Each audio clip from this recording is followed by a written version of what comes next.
आदरणीय मुख्यमंत्री देवेंद्र जी, मंच पर उपस्थित हमारे विधायक आशीष देशमुख, प्रणय फुके, इस लॉजिस्टिक पार्क के संचालक महावीर जैन जी, आदरणीय जयप्रकाश गुप्ता जी, के गुप्ता जी, राजन अग्रवाल जी, केदारनाथ गुप्ता जी, शिवकिशन अग्रवाल जी और उपस्थित सभी भाई और बहनों, सबसे पहले गोदाम लॉजिस्टिक पार्क के इस भव्य निर्माण के लिए मैं सभी प्रोपराइटर संचालकों का हृदय से बहुत बहुत अभिनंदन करता हूं, उनको धन्यवाद देता हूं।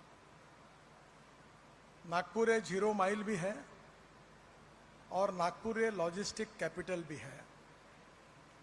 दिल्ली और चेन्नई, मुंबई और कलकत्ता के बीच में 0 माइल नागपुर है और इसलिए स्वाभाविक रूप से दोनों तरफ की बड़ी बड़ी कंपनियां अपने लॉजिस्टिक व्यवस्था के लिए नागपुर का विचार कर रही है और इसलिए ये भव्य निर्माण निश्चित रूप से हमारे उद्योग और विकास के लिए बहुत उपयोगी होगा।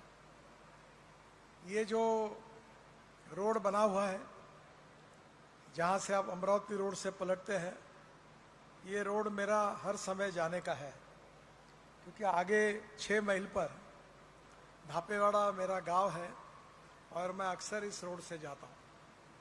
आज मुझे बहुत खुशी हुई कि आपने लॉजिस्टिक पार्क के अंदर पार्किंग की व्यवस्था की है। आपके सामने जो लॉजिस्टिक पार्क है सब, वो हमारे NHAI के सर्विस रोड का पुलिस से मधुर संबंध रख के उसका पार्किंग के लिए उपयोग करते हैं। अगर वो बैठे होंगे तो याद रखें, और पुलिस वाले उनको कभी चालान नहीं करते। और मैं अक्सर मार्किंग करता हूँ कि इतना बड़ा लॉजिस्टिक पार्क बनने के बाद इनकी नीयत में ये रोड पर पार्किंग करने की इच्छा क्यों है। तो मुझे पहली खुशी हुई कि आपने अंदर में पार्किंग किया है, इसलिए मैं हृदय से आपको धन्यवाद देता हूँ। दूसरी बात यह है कि सामने वाला अमरावती रोड वाला ब्रिज बना हुआ है, आज भी पहली बार मैंने देखा।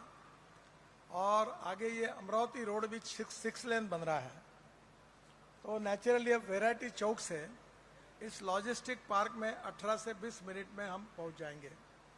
तो मुझे लगता है कि नागपुर शहर से भी बहुत नज़दीक हुआ है। यहाँ और एक इम्पॉर्टेंट चीज़ है कि आपने लॉजिस्टिक पार्क के ऊपर सोलर पावर लगाया है। मैं आपको एक कमर्शियल सलाह देता हूँ कि ये लॉजिस्टिक पार्क से जितनी कमाई नहीं होगी, उतनी यहाँ electric charging, fast charging station आप लगा दो, क्योंकि आपकी जो पावर है वो ₹2.60 है और अभी NHAI में हमने जो पावर स्टेशन बनाया वो ₹22 यूनिट है। अभी उसको कम करने के लिए पावर मिनिस्ट्री से मैंने बात की है। तो 2 प्रकार की चार्जिंग सिस्टम है।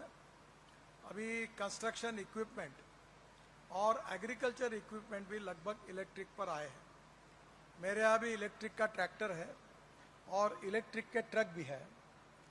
और इलेक्ट्रिक ट्रक की टेक्नोलॉजी में 2 टेक्नोलॉजी आई है। जो बैटरी है, इलेक्ट्रिक लिथियम आयन बैटरी के ट्रक टाटा, लेलैंड सबके आगे है।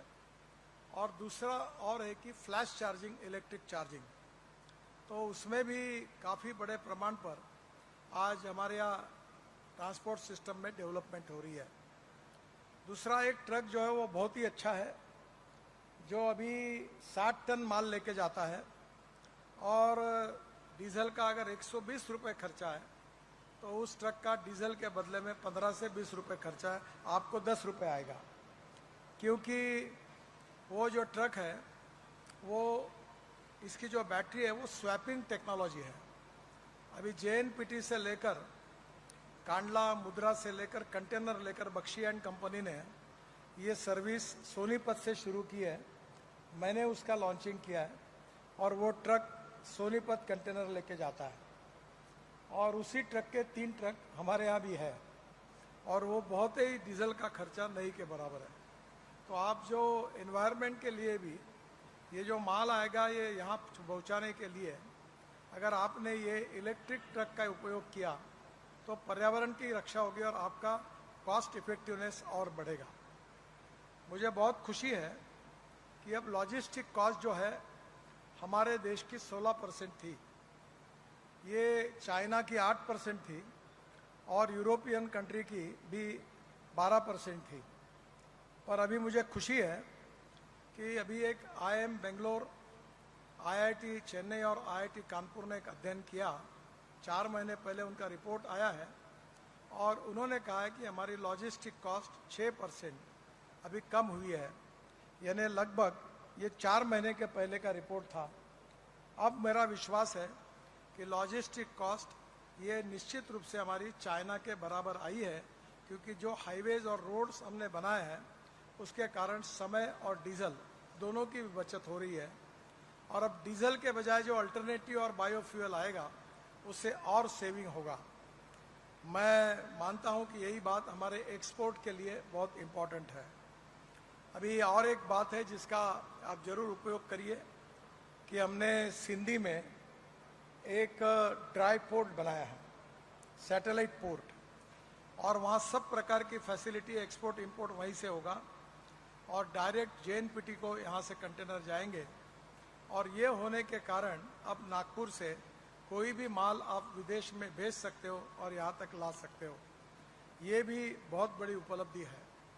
देवेंद्र जी के नेतृत्व में उन्होंने गढ़चिरौली में भी काफ़ी अच्छे विकास के निर्णय किए। 6.5 लाख करोड़ रुपए की स्टील इंडस्ट्री में इन्वेस्टमेंट आई है। अब महिंद्रा हमारे यहाँ 10,000 करोड़ का एक्सपांशन कर रहा है और बड़े प्रमाण पर आज हमारे यहाँ इंडस्ट्री आ रही है। आने वाले इंडस्ट्री को लॉजिस्टिक की ज़रूरत होगी और लॉजिस्टिक की ज़रूरत के लिए ये एरिया बहुत अच्छा है, क्योंकि ये एरिया में विशेष रूप से सभी प्रकार के नेशनल हाईवे से लिंक है।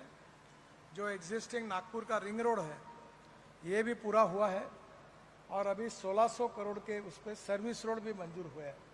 तो मुझे लगता है कि आगे इसी समृद्धि मार्ग को चंद्रपुर, गढ़चिरौली और गोंदिया को जोड़ने का कार्य भी शुभारंभ होने वाला है।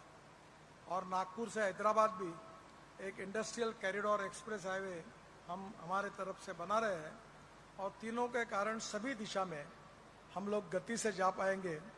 अगर फ्यूल में और व्हीकल में अगर हमने चेंज किया तो मेरा अंदाज है कि लॉजिस्टिक कॉस्ट हम और 2%, यानी वर्ल्ड की तुलना में चाइना की सबसे कम है, हम 6% तक पहुंच सकते हैं।